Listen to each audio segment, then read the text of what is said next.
Kejadian 1 ayat 1. Pada mulanya Allah menciptakan langit dan bumi. Kata Allah di situ. Teks aslinya adalah Elohim. Elohim itu bahasa Ibrani.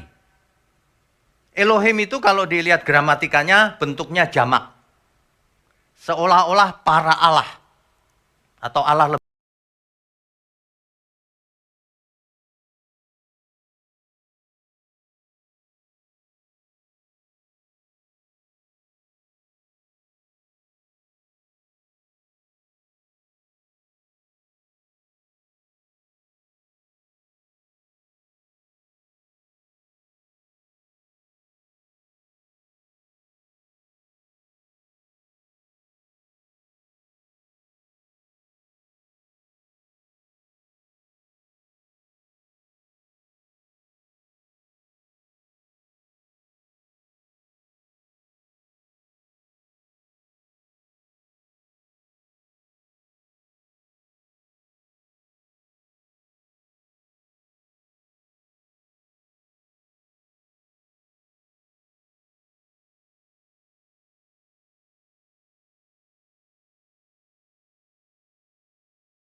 Bapa di surga,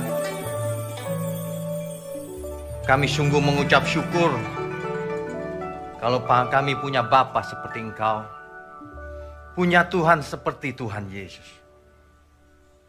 Jadikan kami anak-anak Bapa di surga. Pakai mulut hamba-Mu untuk menyampaikan kebenaran ini. Terima kasih Bapa, hanya dalam nama Tuhan Yesus kami berdoa dan mengucap syukur. Amin. Silakan duduk Bapak Ibu, saudara sekalian.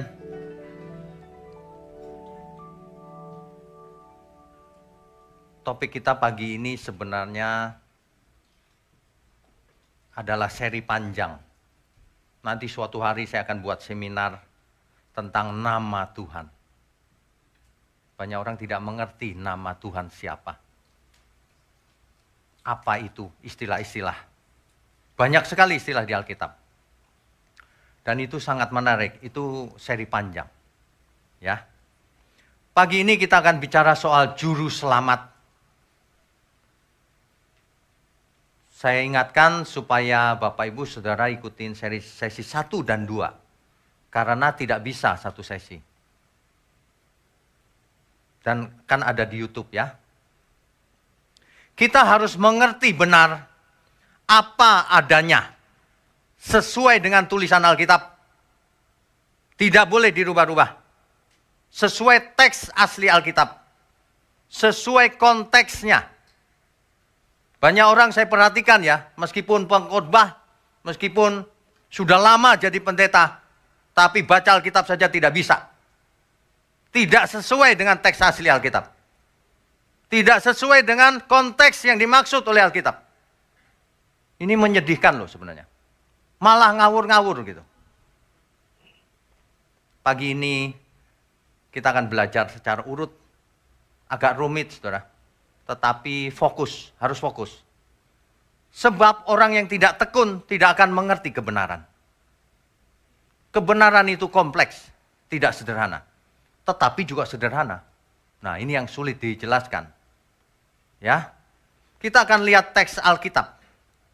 Kalau dalam seminar ya, bisa pakai papan tulis gitu, jadi lebih jelas. Tapi karena ini khotbah, saya akan berusaha sejelas-jelasnya. Sebab banyak orang itu tidak mengerti tapi ribut di internet. Aneh, menyedihkan. Kalau kita bicara teks asli Alkitab, di Perjanjian Lama kita punya teks sampai hari ini, manuskrip yang namanya Codex Aleppo. Itu ada di Yerusalem hari ini, disimpan manuskrip aslinya. Dulunya Aleppo itu utuh, saudara. Tetapi suatu hari ada kerusuhan di kota Aleppo. Sehingga dibakar oleh teroris. Tinggal sebagian hari ini. Ada di Yerusalem. Itu yang pertama, Kodeks Aleppo. Yang kedua, Kodeks Leningrad namanya. Leningrad ini disimpan di National Library of Saint Petersburg. Di Rusia hari ini. Tuhan itu ya. Tuhan itu tidak seperti yang manusia pikirkan. Kalau menyimpan teks asli Alkitab di Yerusalem dong Pak, semuanya nggak sengaja disebar kemana-mana.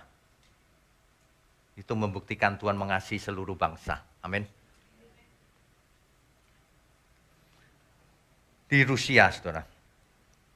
Nah, kodeks-kodeks ini, itulah yang dipakai untuk menerjemahkan Alkitab hari ini. Jadi hari ini semua Alkitab itu asalnya dari ini, sebagian besar. Kodeks Aleppo dan Leningrad. Dan tentu saja ada banyak kodeks lain. Ini yang besar-besar yang saya sebut. Ya. Ada orang yang berpikir, oh Alkitab sudah dipalsukan itu. Kenapa? Karena kodeks ini umurnya sekitar 1000 Masehi. 1000 tahun sudah berlalu sejak Perjanjian Baru. Sudah kuno banget, tapi nggak terlalu kuno, 1000 Masehi soalnya. Sudah dirubah itu, katanya begitu. Tapi suatu hari, di tahun 1948, seorang gembala di Padang, suku Bedouin, seorang Arab, gembala, suku Bedouin di suatu daerah yang namanya Qumran. Kita kalau ke Israel mampir ke sana, kita lihat itu. Manuskripnya, dalam foto, dalam sebagainya. Dia ke suatu gua di Qumran, dia lempar batu, bunyi, kerang gitu. Loh, ada yang pecah, guci. Ada harta karun nih, dia masuk ke dalam. Dia bongkar gucinya itu, apa ini? Gulungan-gulungan kulit binatang. Apa ini tulisan-tulisan ini? Dibawa pulang sama dia. Di pasar dijual sebagai bungkus kacang. Ya, dia nggak ngerti. Suatu hari lewat seorang ahli arkeologi. Dia lihat, loh, ini teks Alkitab. Dibeli sama dia. Ditanya, di mana? Di sono, di Gua Qumran. Dibongkarlah seluruh Gua Qumran sampai hari ini, diselidiki. Ketemulah gulungan-gulungan kitab Perjanjian Lama. Manuskrip yang umurnya 100 tahun sebelum Masehi. Jadi kalau ada orang yang ngomong, Alkitab sudah dirubah itu. Kapan? Jangan asbun. Kapan? Sebutkan tahunnya. Ayo. Ini tahunnya 100 sebelum Masehi. Suatu hari kalau ini diseminarkan pelan-pelan gitu ya. Itu sangat menarik tuh.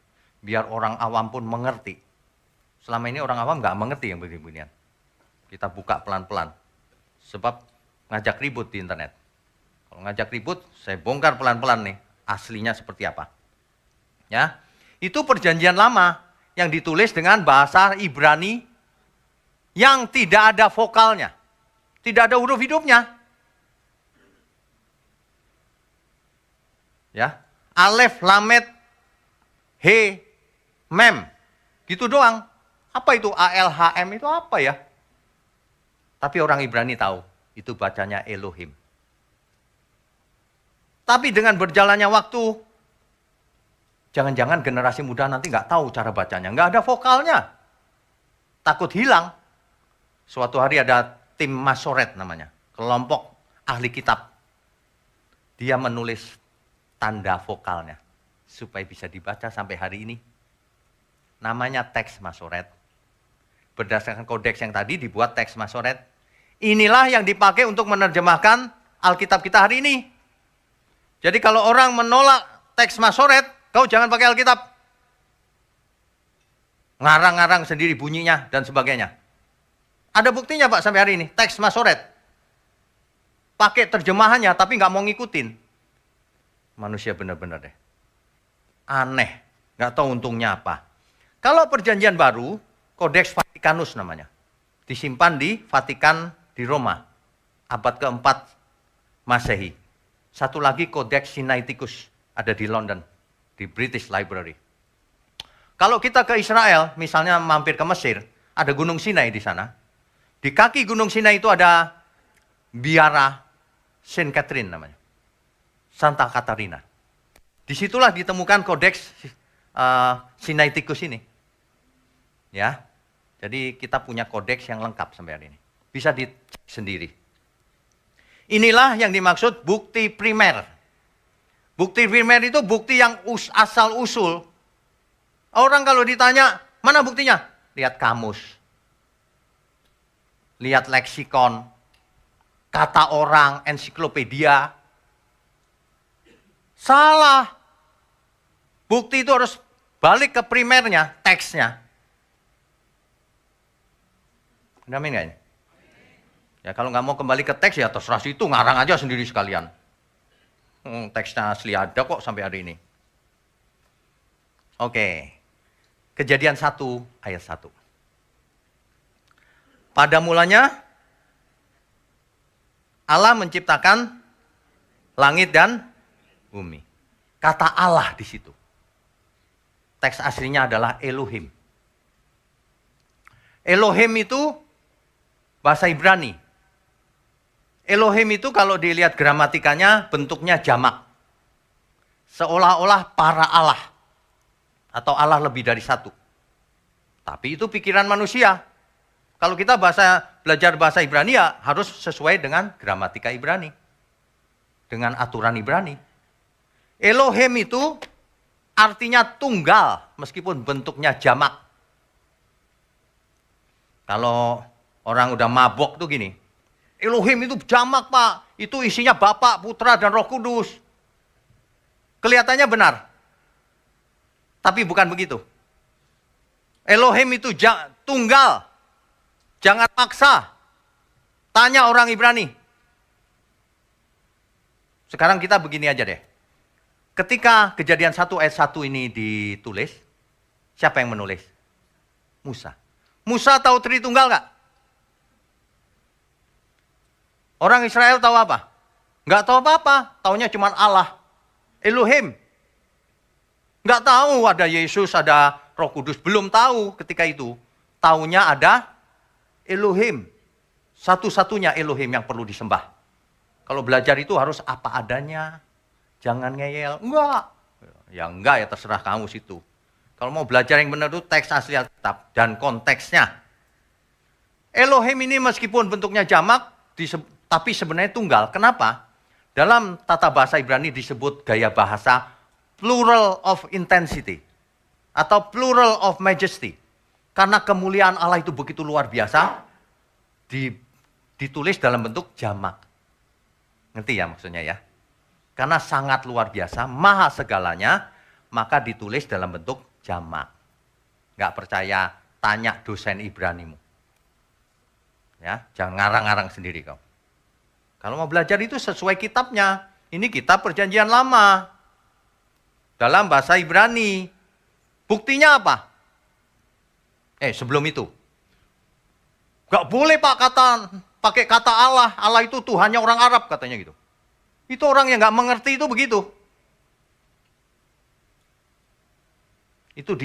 Itu dalam dunia logik disebut populum fallacy. Populum fallacy itu gini, semua orang ngomong dianggap benar. Oh, kebenaran tidak tergantung dari berapa banyak yang ngomong, berapa banyak pengikutnya. Kebenaran sesuai dengan fakta. Itu yang penting, ya. Nah, kita teruskan dulu sebelumnya. Itu cerita panjang menarik sebenarnya itu. Banyak orang itu ngikut yang rame-rame. Waduh, saya itu tahu ya, cuman kalau saya sampaikan langsung gitu ya seluruh dunia gempar gempa bumi. Dibilang sesat lagi. Padahal mereka yang nggak ngerti apa-apa. Nanti kalau saya ngomong gitu dibilang, ini sok pinter nih. Aduh, ngapain sih hidup sekali sok pinter, saudara? Saya itu nggak pinter, saya itu cuma takut dengan kebenaran. Kalau benarnya gini ya saya sampaikan apa adanya, bukan sok pinter. Untungnya apa? Coba, saya malah dimusuhin banyak orang. Ya kan? Biarin aja, saya nggak butuh teman kok. Saya cuma butuh Tuhan.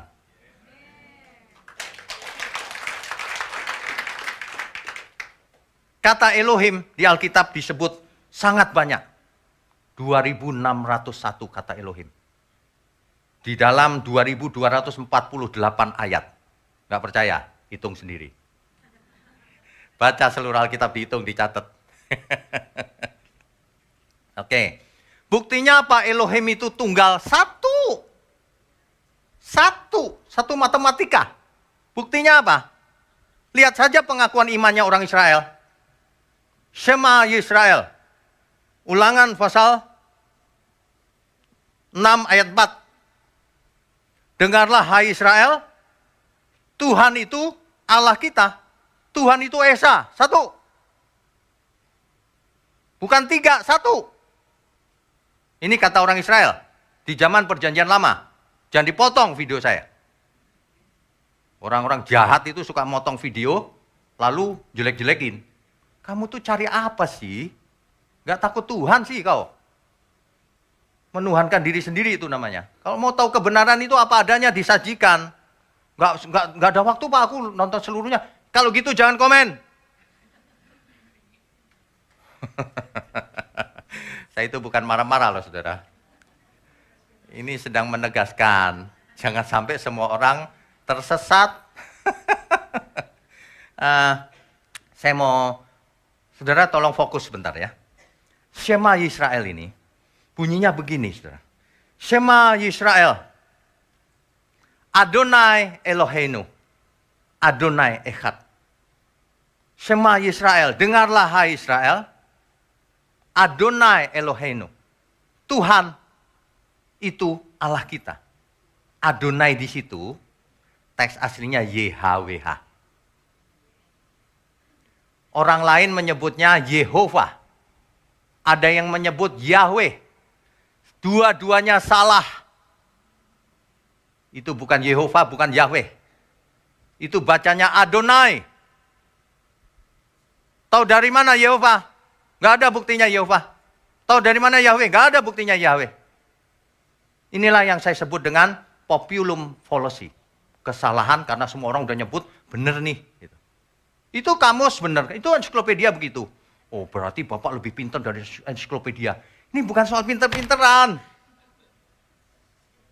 Cari buktinya kalau nggak percaya. Mana? Kesalahan banyak orang tuh gini loh. Kalau saya mau ngomong begitu lalu mereka begini. Itu buktinya Yahweh Pak. Di mana? Di itu ulangan 6 ayat 4. Itu bukan Yahweh, itu Yod He Wo He. Singkatannya bukan Yahweh. Buktikan kalau itu singkatannya Yahweh. Gak ada yang bisa buktikan. Gak ada. Cuman karena sudah menjadi sebutan umum. Banyak orang menyebut Yehova. Dulu kita menyebut Yehova Rafa, Yehova Jireh gitu kan. Nah, sekarang menyebut Yahweh gitu kan. Ya udah kita juga nggak usah menyalahkan. Ya kan. Yang penting kita tahu yang dimaksud adalah Sang Adonai. YHWH. Mulai menit ini yang nonton. Kalau kita ketemu YHWH, saya menyebutnya Adonai. Ya, supaya mengerti ya. Kau sebut Yahweh silakan. Gak akan saya salah-salahin. Tapi kalau menurut teks Alkitab, itu bukan Yahweh. Itu Adonai. Nah, gitu cara bacanya. Oke, kita lanjutkan. Jadi Shema Yisrael ini, YHWH itu Elohim kita. YHWH itu Elohim kita. Artinya apa?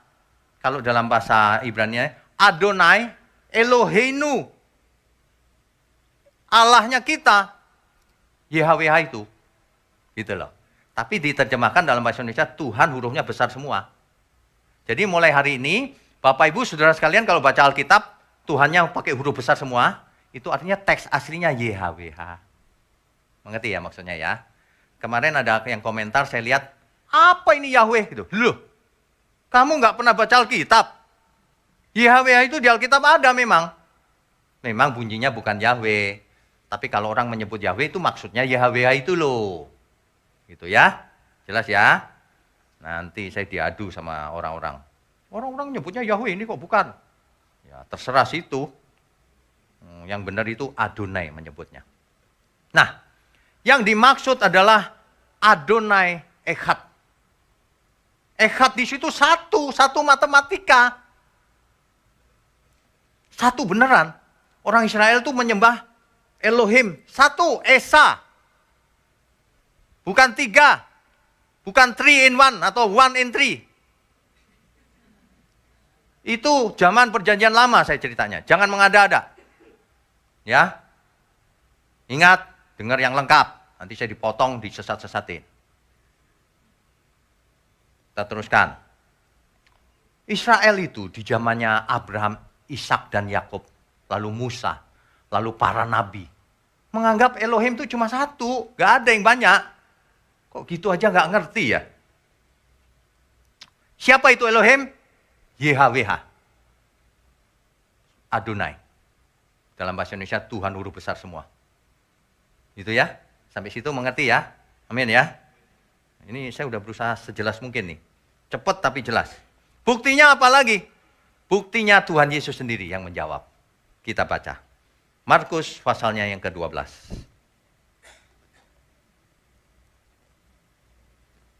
Markus 12 ayatnya yang ke-28. Lalu seorang ahli Taurat yang mendengar Yesus dan orang-orang Saduki bersoal jawab dan tahu bahwa Yesus memberi jawab yang tepat kepada orang-orang itu, datang kepadanya dan bertanya. Ini ahli Taurat, orang Saduki, datang kepada Yesus dan bertanya kepadanya, hukum manakah yang paling utama? Tanya begitu. Kenapa? Karena hari itu beredar syariat Taurat. Taurat itu berisi 613 aturan. Kalau hari Sabat nggak boleh masak, Bu. Nggak boleh. Tapi kalau bayar tukang masak, boleh. Suruh mereka yang masak. Kayak begitu-begitu. Ya. Kalau di hotel nggak boleh mencet loh ya. Lift, nggak boleh dipencet. Sabat. Tapi jangan khawatir. Hotelnya sudah diprogram. Nggak usah mencet pun buka sendiri. Setiap lift. Begitu tuh modelnya. Ya. Hari itu banyak pertanyaan dari 613 ini, mana sih intinya Taurat itu? Ditanya kepada Tuhan Yesus. Jawab Tuhan, ayat 29.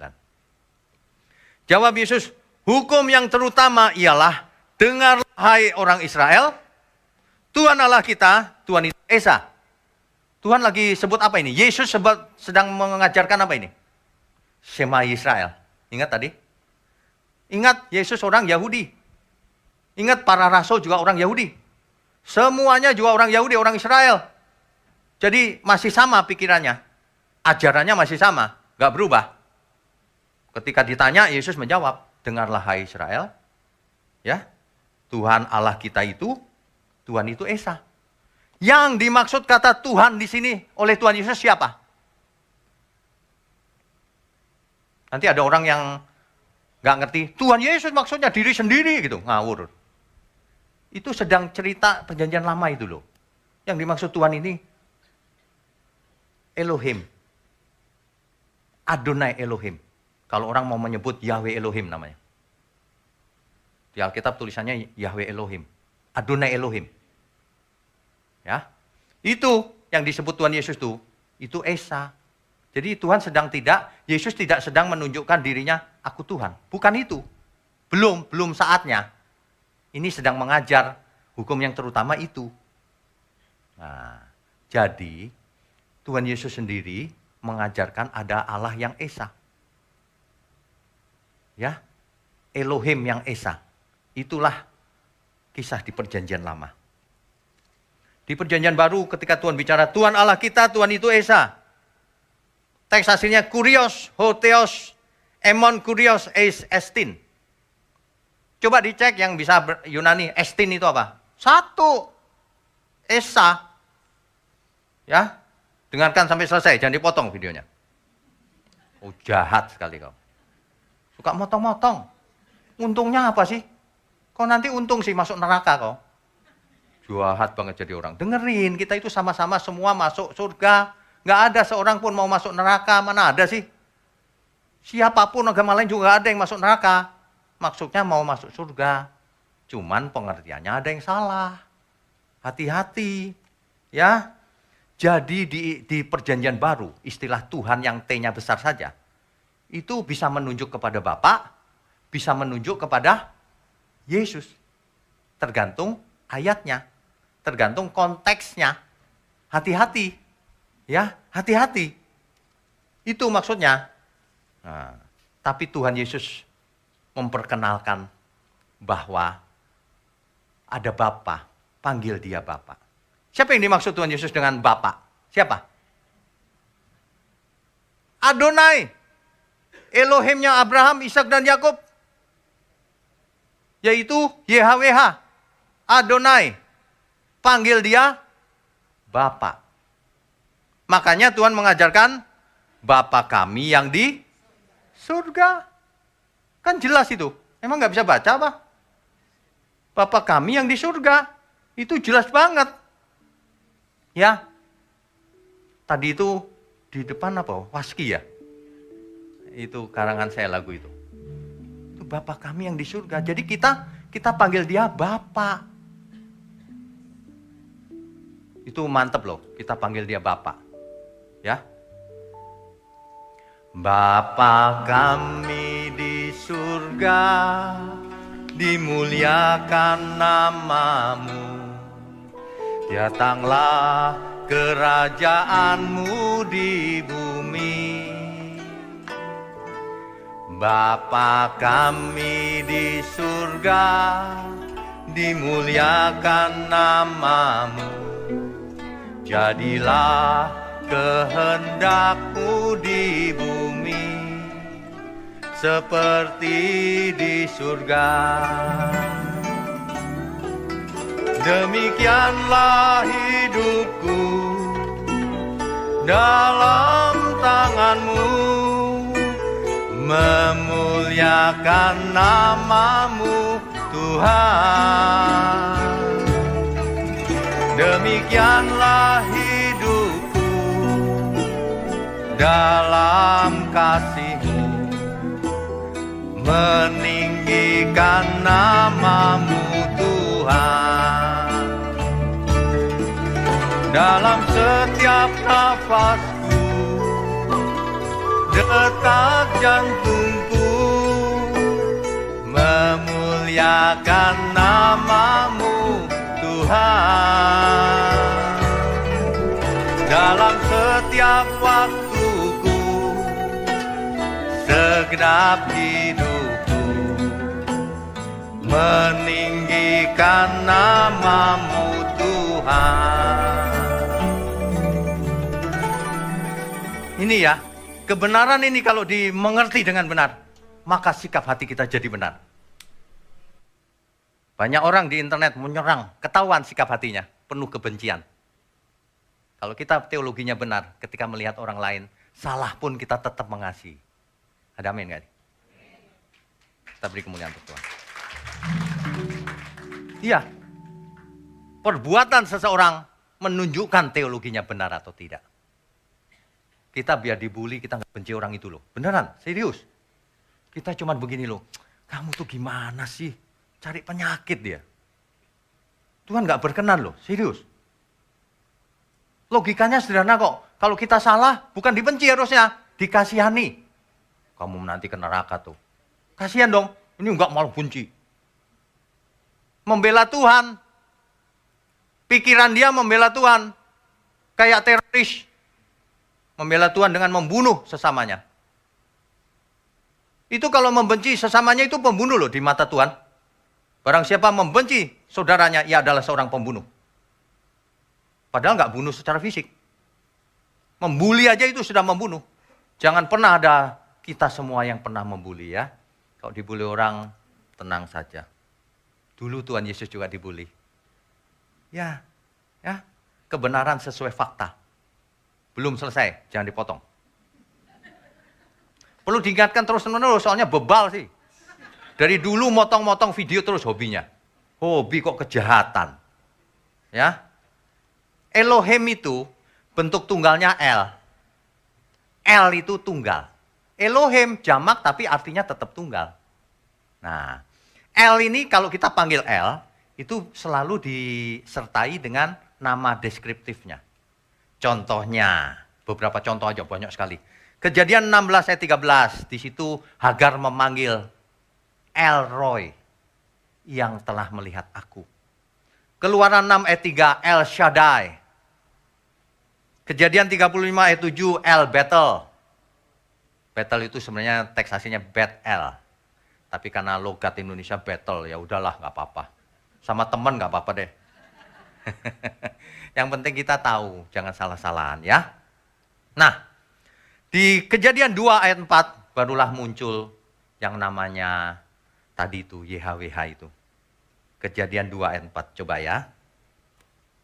Kejadian 2 ayat 4.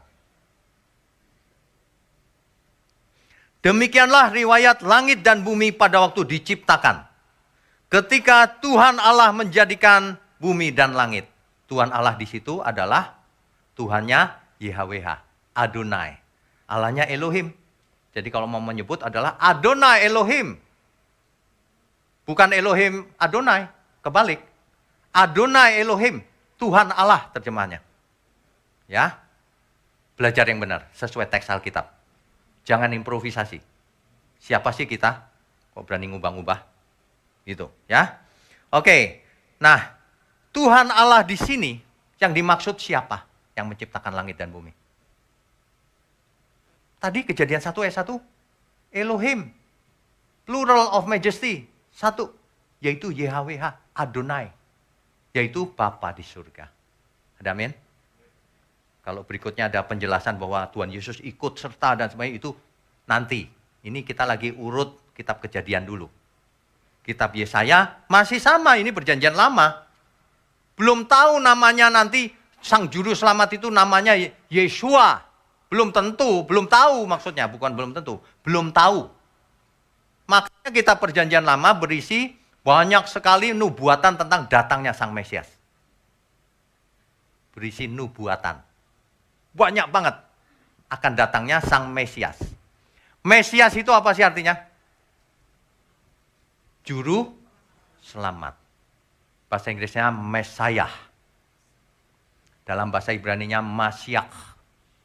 Dalam bahasa Arab, Al-Masih. Banyak orang yang menyebut Al-Masih tapi nggak ngerti artinya. Al-Masihu. Al-Masih. Ya. Coba belajar studi kata yang benar. Ya, jangan asal bunyi, nanti salah. Nah, asal mulanya dari mana ini YHWH ini? Itu misterius. Di Keluaran 3 ayat 14. Coba kita baca. Keluaran 3 ayat 14. 13 dulu, ayat 13 dulu. Ketika itu Musa kan diutus YHWH atau Elohimnya Abraham, Ishak dan Yakub untuk membawa Israel keluar dari Mesir. Nah, lalu begini. Lalu Musa berkata kepada Allah, tetapi apabila aku mendapatkan orang Israel dan berkata kepada mereka, Allah nenek moyangmu telah mengutus aku kepadamu. Dan mereka bertanya kepadaku, bagaimana tentang namanya? Jadi Musa kalau diutus ketemu bangsa Israel terus ditanya, yang utus kau siapa? Baal, Dagon atau siapa? Gitu. Jawabannya begini. Jawaban dari apakah yang harus kujawab kepada mereka? Firman Allah kepada Musa. Kalau dengar kata Allah di sini, artinya Elohim ya. Elohim siapa? YHWH. Adonai. Oke. Firman Elohim kepada Musa, aku adalah aku. Masa namanya Joko? Masa namanya nama di bumi? Namanya ya aku, kata Tuhan. Gak mungkin mau pakai nama di bumi. Nama aslinya siapa? Aku ya aku. Dalam bahasa Ibrani-nya, Ehyeh, Aser, Ehyeh. Itu kalau kita artikan secara, kita interpretasikan artinya gini loh. Aku tuh ada dari dulu, sekarang, sampai selamanya. Diterjemahkan, aku adalah aku. Jadi itu bukan nama loh, aku adalah aku. Masa nama gitu? Aku adalah aku. Itu bukan nama, aku ya aku. Tetapi kemudian, di kalimat berikutnya nih, lagi firman-Nya, beginilah kau katakan kepada orang Israel itu, akulah aku telah mengutus aku kepadamu. Jadi Musa ngomong gini dengan Israel, Ehyeh mengutus aku kepadamu. namanya Ehye. Itu mestinya. Ya, tapi Ehye bukan nama juga. Jadi bagaimana? Rupanya di ayat berikutnya, di ayat 15, muncul tiba-tiba YHWH. Nah, asalnya dari mana kita tidak tahu. Banyak perdebatan, banyak pembahasan, tapi tetap tidak tentu asalnya dari mana. Tetapi intinya adalah kita diizinkan Bapa di surga untuk memanggil Adonai, YHWH. Itulah proper name, nama pribadi Allah yang Maha Tinggi. Di perjanjian baru, Yesus mengajar kita panggil dia Bapa. Gampang Bapa. Kan begitu. Bapa juga sekaligus menunjukkan hubungan kita yang intim, dekat. Kita itu anak. Jauh, enggak jauh jadi. Apalagi kita mengerti hari ini Roh Kudus dimeteraikan dalam hidup kita. Jadi kita tidak perlu teriak-teriak, Tuhan, gitu. Enggak perlu. Kita bicara aja Tuhan. Sudah tahu. Bahkan kita nggak perlu pakai suara aja ya. Ketika kita sedang sedih gitu, Tuhan tahu isi hati kita. Ya, itu luar biasa. Makanya disebut Immanuel. Allah yang beserta kita. Kalau Allah orang lain, jauh, jauh di sono. Teriak-teriak. Kalau kita enggak. Dia menemani kita. Immanuel. Namanya akan disebut orang Immanuel. Oke, jadi kalau kita belajar secara detail ya, itu ayatnya semua lengkap.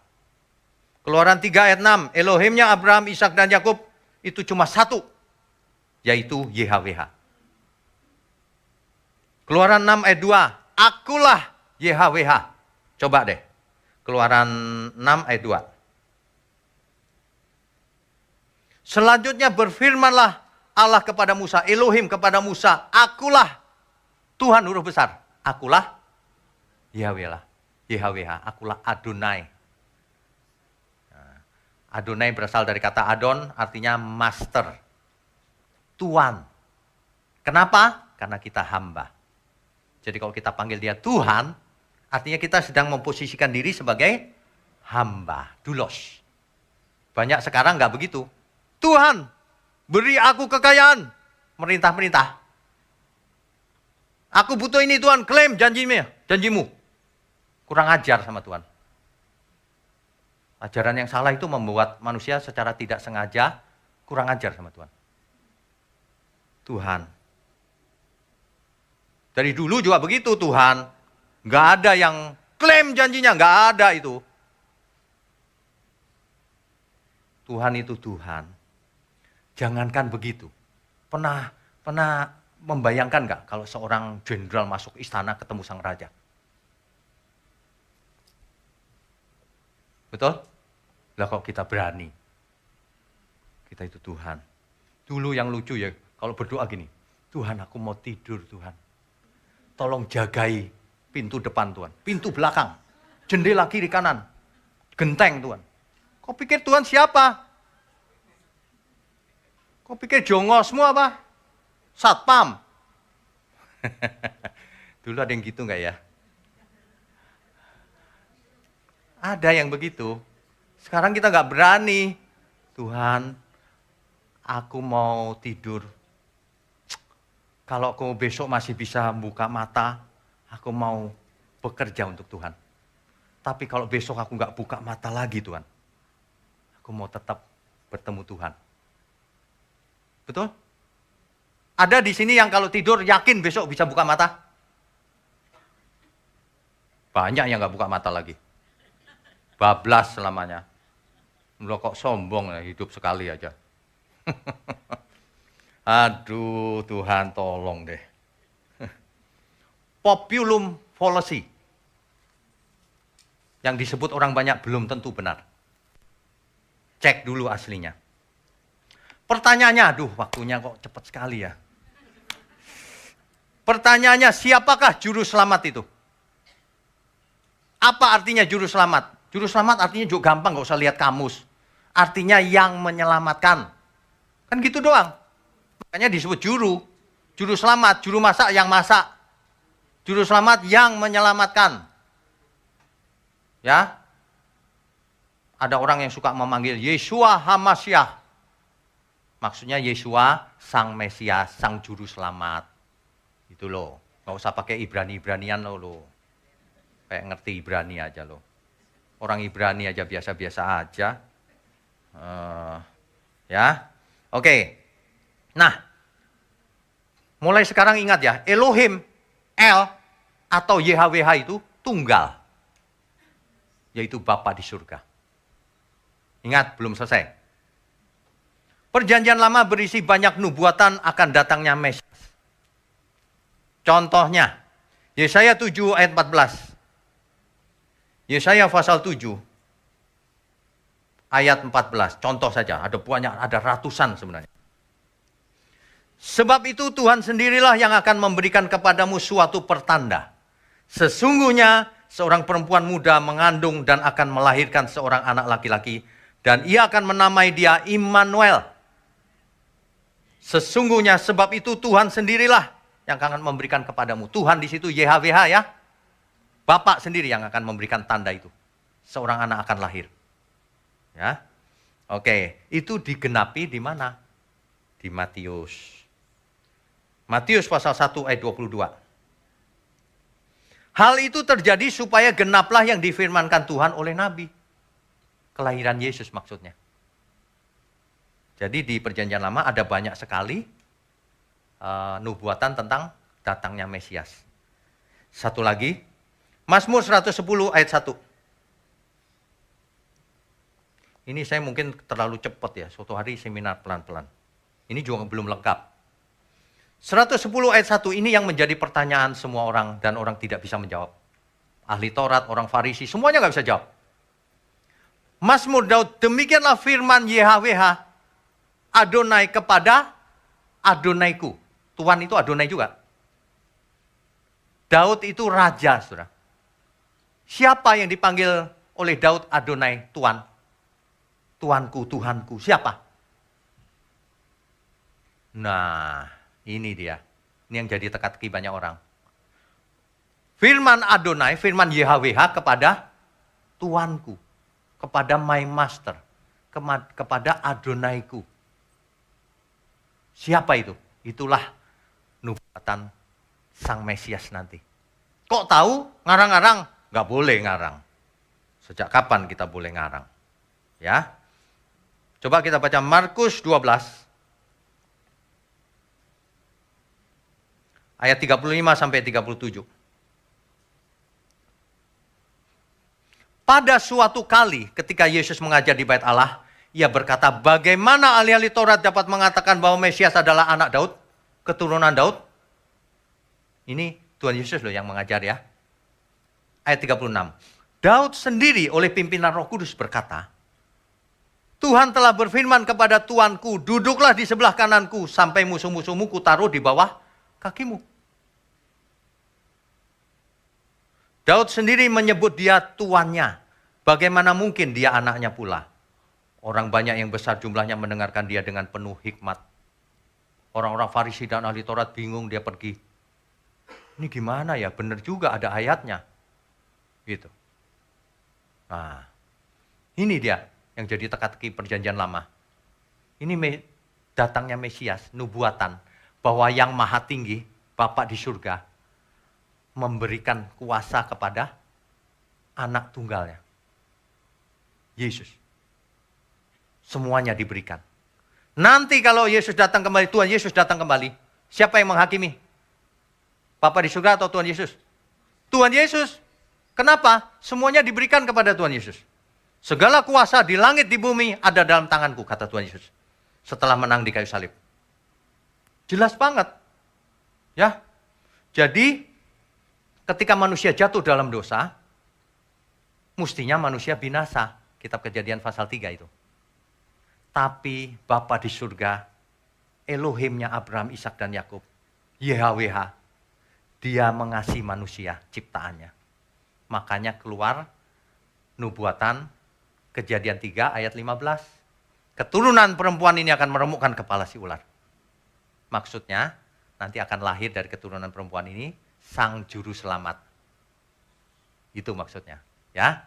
Jadi kalau kita baca, waktunya ini nggak cukup. Kalau kita baca, ada banyak ayat yang mengatakan bahwa, contohnya satu aja deh ini. Yesaya 43 ayat 11. Yesaya 43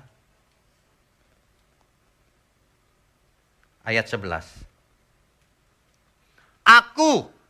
Akulah YHWH. Dan tidak ada juru selamat selain daripadaku. YHWH itu, siapa juru selamat? YHWH. Siapa YHWH? Di perjanjian lama? Adonai, Bapa di surga. Jadi Bapa di surga mau menyelamatkan umat manusia yang jatuh dalam dosa itu. Perhatikan baik-baik ya. Ini kata Alkitab loh. Hosea 13 ayat 4 sama. Tidak ada juru selamat selain daripadaku. Elohimnya Abraham, Ishak, Yakub, Adonai, YHWH. Tuhan huruf besar. Ya. Di Yesaya 45 ayat 5 sama. Akulah Tuhan. Akulah YHWH. Dan tidak ada yang lain kecuali aku. Tidak ada Elohim lain. Ini kalau diringkas ya. Kalau diringkas tuh gini.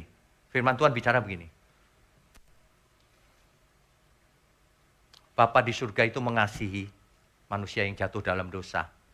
Makanya ia bernubuat, merencanakan akan ada juru selamat lahir di kota Daud. Lahir dari perempuan itu. Ya. Nah, tapi Bapa di surga bilang, akulah Elohim. Akulah YHWH. Akulah juru selamat, tidak ada yang lain. Bapa di surga yang inisiatif pertama kali itu di perjanjian lama. Itu ayatnya. Banyak orang ngotot, YHWH itu Yesus Pak. Orang perjanjian lama belum mengenal Yesus bro. Kalau kita baca Alkitab itu harus apa adanya. Kalau itu nubuatan tentang Yesus bisa, betul. Tapi kalau itu Yesus nanti dulu. Yesus belum datang. Ya, oke. Jadi intinya sederhana, nanti ada orang yang bicara begini.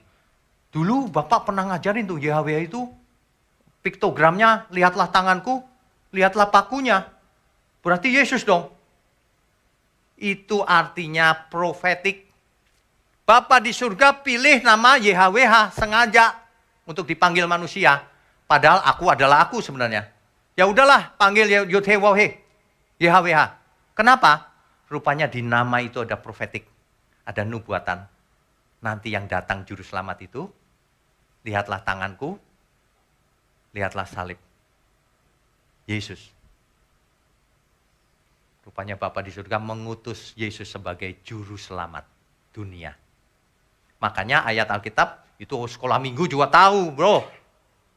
Hari ini telah lahir bagimu juru selamat di kota Daud. Siapa? Yesus. Mengerti maksudnya ya? Waktunya mepet sekali ya, masih tebal padahal. Oke, tapi nggak apa-apa, tapi begini intinya. Nanti sesi 2 akan saya lanjutkan. Intinya begini, dari awal Bapak di surga sudah merencanakan manusia jatuh dalam dosa, ya udahlah, nanti ku kirim juru selamat. Aku juru selamat, aku yang akan menyelamatkan kau semua. Gak ada yang lain ya, jangan cari yang lain. Yang akan menyelamatkanmu ya satu-satunya Allah. Allahnya Abraham, Ishak dan Yakub, YHWH. Kan begitu mestinya. Gimana cara menyelamatkannya? Nah, dinubuatkan oleh para nabi. Akan datangnya sang juru selamat, yaitu Yesus. Makanya digenapi di perjanjian baru. Hari ini telah lahir bagimu sang juru selamat di kota Daud, Yesus. Jadi Yesus juru selamat, yes. Bapa di surga juru selamat, yes. Artinya yang menyelamatkan. Bapa di surga yang menyelamatkan. Caranya mengirim Yesus sebagai juru selamat. Yohanes 3 ayat 16. Karena begitu besar kasih Allah, Allah di situ siapa? Bapa di surga. Karena begitu besar kasih Allah akan dunia ini, sehingga ia mengaruniakan anaknya yang tunggal, Tuhan kita, supaya barang siapa percaya dengan dia, tidak binasa. Melainkan beroleh hidup yang kekal. Simple. Makanya Yesus bisa mengenakan, diberi kuasa, segala kuasa, untuk mewakili Sang Bapa, YHWH, untuk mewakili, ya. Banyak orang itu kalau baca itu nggak teliti saya lihat. Ya sudah. Kita sebenarnya ada banyak ayat, nggak cukup waktunya. Tapi begini, Saya mau bacakan 1 Timotius 2 ayat 5 sampai 6. 1 Timotius 2 ayat 5 sampai 6. Karena Allah itu Esa. Allah di sini Bapa. Dan Esa pula dia yang menjadi pengantara antara Allah dan manusia, yaitu Kristus Yesus. Jelas? Jadi ada Bapa, ada Tuhan Yesus yang diutus, ada manusia. Yesus adalah pengantara. Satu-satunya pengantara. Kalau mau selamat, ikut Tuhan Yesus. Tidak seorang pun sampai kepada Bapa kalau tidak melalui Sang Anak Tunggal itu. Satu-satunya juru selamat yang dikirim oleh Bapa di surga untuk menjadi juru selamat dunia. Amin ya semua ya. Ini clear sekali. Jelas banget. Jadi nggak usah ribut, juru selamat itu Bapa atau Yesus ya. Dua-duanya. Bapa yang inisiatif mengutus Yesus. Nanti ada orang yang negatif thinking ini. Jadi Yesus cuma utusan Pak. Yang ngasih kata cuma kau loh ya. Menghina Yesus kau. Jadi cuma utusan ya. Cuma petugas. Kamu menghina Tuhan Yesus. Kita nggak pernah ngomong begitu. Tuhan Yesus sendiri yang berkata begini. Makananku ialah melakukan kehendak Dia yang mengutus aku. Bapak maksudnya. Dan menyelesaikan pekerjaannya. Memang utusan. Tuhan Yesus itu diutus Bapa ke bumi. Segala kuasa diberikan kepada Tuhan Yesus. Itu yang benar. Jangan ditambah-tambahin. Jadi hanya utusan ya Pak. Orang kalau negatif itu menghina Tuhan ya. Itu bukan hanya. Itu satu-satunya juru selamat. Satu-satunya utusan Tuhan yang menyelamatkan. Yang lain nggak menyelamatkan. Para nabi nggak bisa menyelamatkan. Sang juru selamat cuma satu yang disebut Hamasyah. Al-Masih. Itu. Ya. Nggak ada yang lain. Jadi. Saudara.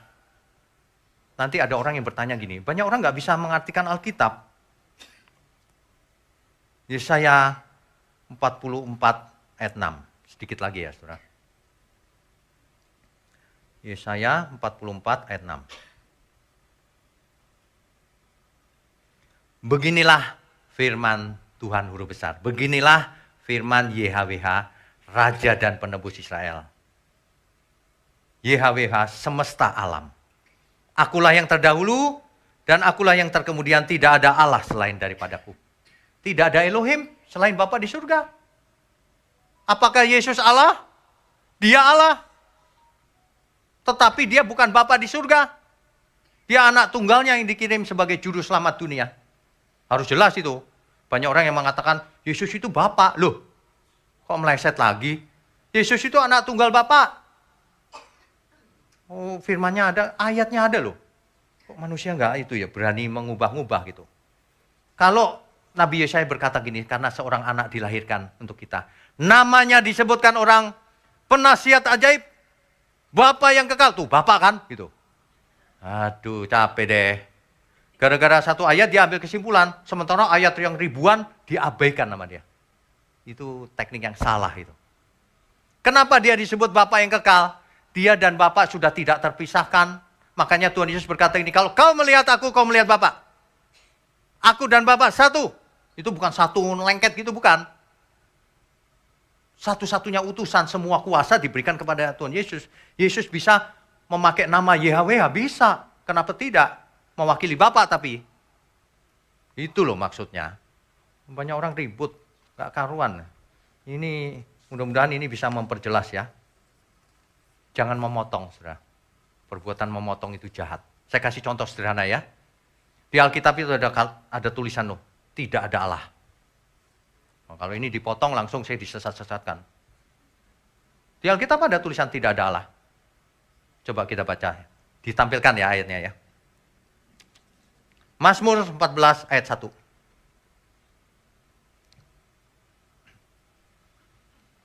Mazmur pasalnya 14 ayat 1. Ada tulisan tidak ada Allah. Tapi lengkapnya begitu. Orang bebal berkata dalam hatinya tidak ada Allah. Bukan Alkitab mengajarkan tidak ada Allah. Dipotong jadi salah kan? Nah, makanya Mulai hari ini jangan gampang dibohongin sama orang-orang yang suka motong-motong video itu. Kalau mau tampilkan utuh. Kalau mau diskusi materinya, bukan menyerang orangnya. Setiap orang yang menyebut nama orang lain menyesat-nyesatkan, jangan diikuti. Ada roh jahat dalam dirinya. Itu kalau kita tuntut secara undang-undang ITE masuk penjara dia. Hukum dunia aja nggak lulus mau bicara hukum Tuhan.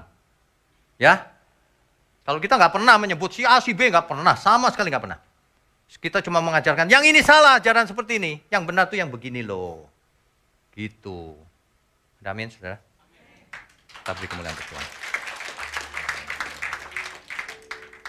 Jadi ya saudara, kalau kita tahu Sang Juru Selamat itu, Bapa di surga mengutus anaknya yang tunggal Tuhan Yesus sebagai Juru Selamat kita. Tujuannya adalah supaya kita menjadi seperti dia. Kebenaran itu harus berdampak dalam hidup kita. Kalau nggak berdampak, untuk apa kita ngumpul-ngumpul di sini? Arisan kali. Nggak perlu. Tapi kalau soal keselamatan, kita serius. Aku mau seperti Tuhan. Mestinya begitu. Ya kalau nggak percuma, Yesus datang sebagai Juru Selamat, yes. Aku sudah selamat bukan karena perbuatan baik. Nggak usah berbuat baik, nggak usah hidup suci. Manusia nggak bisa hidup suci. Nyerocos kayak orang mabok. Justru karena Tuhan Yesus datang, maka kita harus hidup seperti dia hidup. Kalau tidak, binasa. Makanya jangan sembrono. Faktanya bagaimana? Saya tutup dengan ayat ini. 2 Petrus 1 ayat 11. 2 Petrus pasal 1 ayat 11. Dengan demikian kepada kamu akan dikaruniakan hak penuh untuk masuk kerajaan kekal. Hak penuh loh. Pasti selamat. Ya. Yaitu kerajaan Tuhan dan Juru Selamat kita. Siapa? Yesus Kristus. Jadi nanti di surga rajanya adalah Tuhan Yesus Kristus. Clear, jelas. Jadi Juru Selamat itu siapa? Ya Bapa di surga. Tapi mengirim anaknya sebagai Juru Selamat dunia. Kristus Yesus. Sehingga kita nanti ketemu di surga, ketemu Tuhan Yesus Kristus. Sebagai Raja di langit yang baru, bumi yang baru. Di kerajaan surga. Amin ya.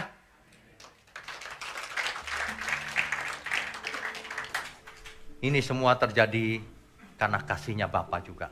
Kalau Bapa nggak mengasihi, nggak mengutus Yesus, kita semua binasa. Ya, oleh sebab itu kita harus memuliakan nama Tuhan seumur hidup kita. Itu dia. Baik, saya undang semua untuk bangkit berdiri.